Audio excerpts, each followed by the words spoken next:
Hello, Slicey Dicers. This is Brian with another knife review for you. Today we have the Massdrop Dew Hara Kabuto button lock folder, is their huge name for it. Everybody's going to call it the Massdrop Kabuto.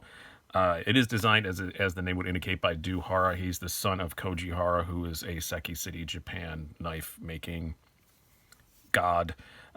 His son has done a good job of filling the shoes, though. This is a pretty honestly faithful production version of one of his customs. The custom Kabuto goes for around about $1,100, the ones I could find online.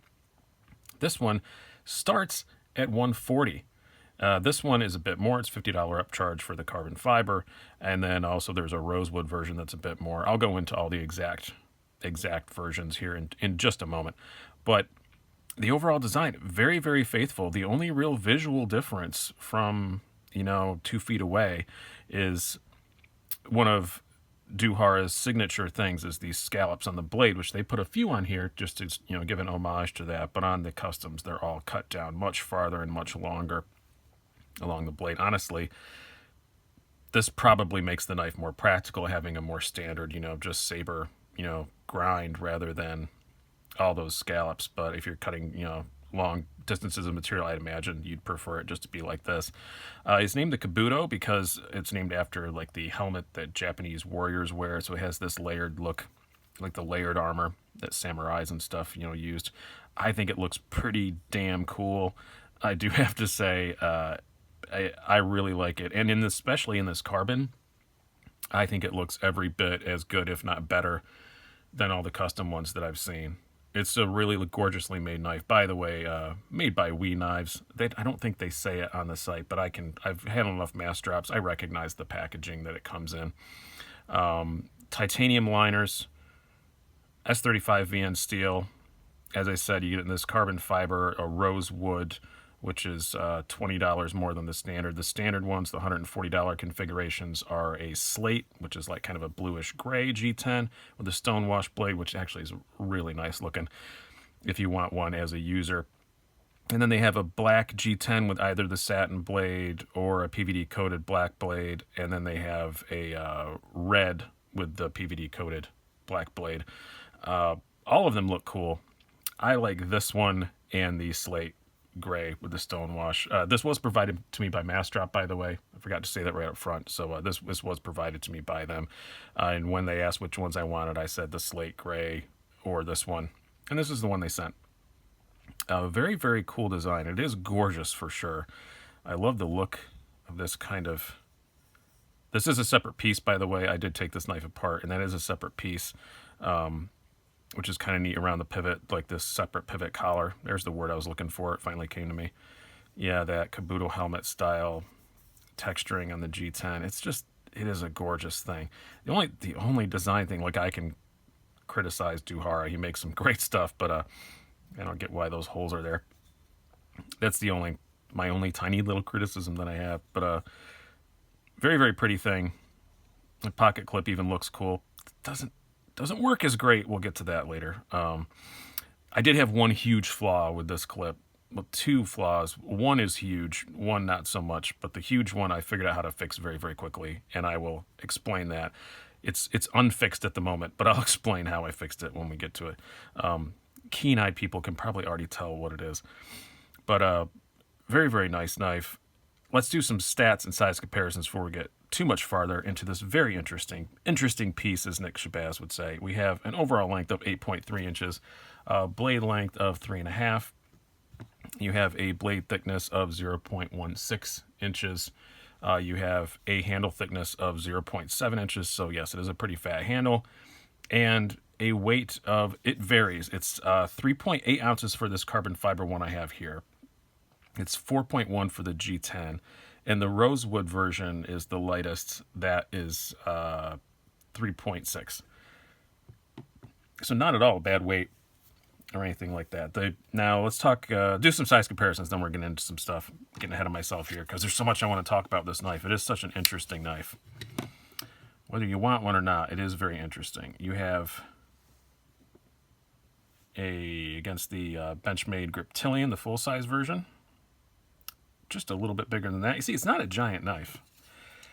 at all. A lot of these fancy kind of artsy style knives are ridiculously huge. This one isn't, and I do like that very much about it. We will put it in our usual sandwich between the Spyderco Para 3 at the bottom and the Para 2 at the top. Yeah, see, it's about PM2 size. I said Para 2, didn't I? It's about PM2 size. And then, just because it's just interesting that we live in a world now where there are 2 Massdrop button lock knives. Just got this back in the mail today. I loaned it out to somebody who was thinking about getting one. They're not available quite yet. Some people already bought them. This is the Massdrop Ferrum Forge ProTech Mordax. Another button lock from there. You can see it's pretty similar in overall size to that as well. And lastly, just because I want to get some more fancy carbon out here, the North Arm Skaha 2 and the Spyderco Kapara. And while I have these 2 carbon ones out here, why I wanted to bring it out is I did want to show how good the carbon is on this, because I always rave about the Kapara's carbon. This is almost as good. It's a much more satiny finish, but I think that was just a design choice. I think if they'd have put this same finish on it, it would look just as good. But you can see excellent carbon there. Really, really, really good. Unfortunately, I'm loaning this out to somebody. It's going in the mail on the morrow, and I will not see it for a while, but he was nice enough to loan me something else that was equally as cool, so I'm fine. I'll get over it. Let's talk about this knife now in detail. The blade, yes, pretty thick blade stock, 0.157, and it's just a saber grind, but in typical WE fashion, it's very thin behind the edge. I measured about 17 thousandths behind the edge. That's not bad at all. It slices much better than I thought. Long cardboard cuts, yeah, it's not like a slicer's dream, but it's okay. It does have a very robust tip if you want to be stabbing some stuff. It can definitely handle that. And super sharp out of the box, for sure. I mean, it's great. There's great edge out of the box, which I've come to expect from WE. That's one thing in the last... They were never bad, but in the last year or so, man, they've gotten really good at it. I like the blade. It's very useful for a knife that's so artsy looking. A lot of times the blade is the last thought, and this is actually a very useful blade. Quite happy with it. And for the price, for $140 for the basic version, this is a knife people are going to use. So I think that's a very good choice. Now, as far as the ergonomics go, this is where we get into at first thought was a fatal flaw until I tried a fix and it worked. But the overall shape is excellent. It's really good. It is a nice thick handle. It fills the hand very well. Absolutely. I like where this jimping is. It's not a front flipper as it would appear. You can use that jimping. We'll get to it in the deployment thing if you want to slow roll it. But that jimping is really there more to hold you in when you're holding it and actually using the knife. And this works as jimping too if you want to move your thumb up. Those little scallops. But the potentially, I thought, fatal flaw was, and it still may be to some people, these screws on the pocket clip. Yes, the pocket clip does stick up a bit. That didn't bother me. But these screws, they're square. They're squared off. And wow, are they uncomfortable. Probably worst hotspot I've ever had on a knife I've reviewed. Not good. Not good at all. It really hurt. And then I look on a lot of pictures of the customs. Some of the customs have screws like this.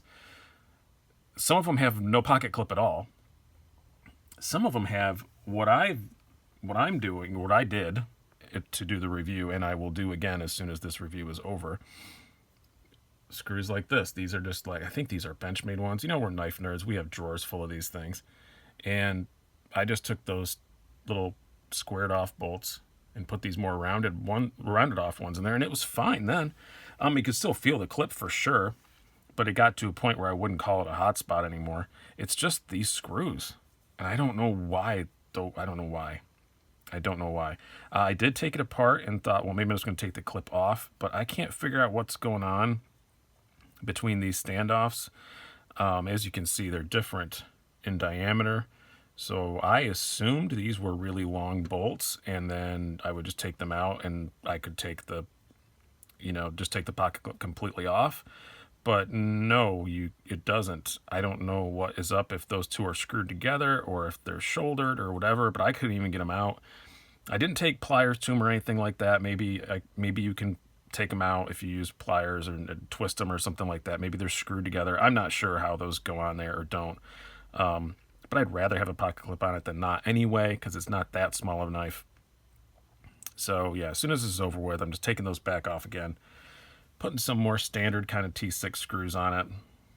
They won't match perfectly, but nobody's going to know. And they're just as shiny, so it'll be fine. But yeah, those suck. Those screws absolutely definitely suck. As far as the carry goes, the clip also kind of sucks in that regard too.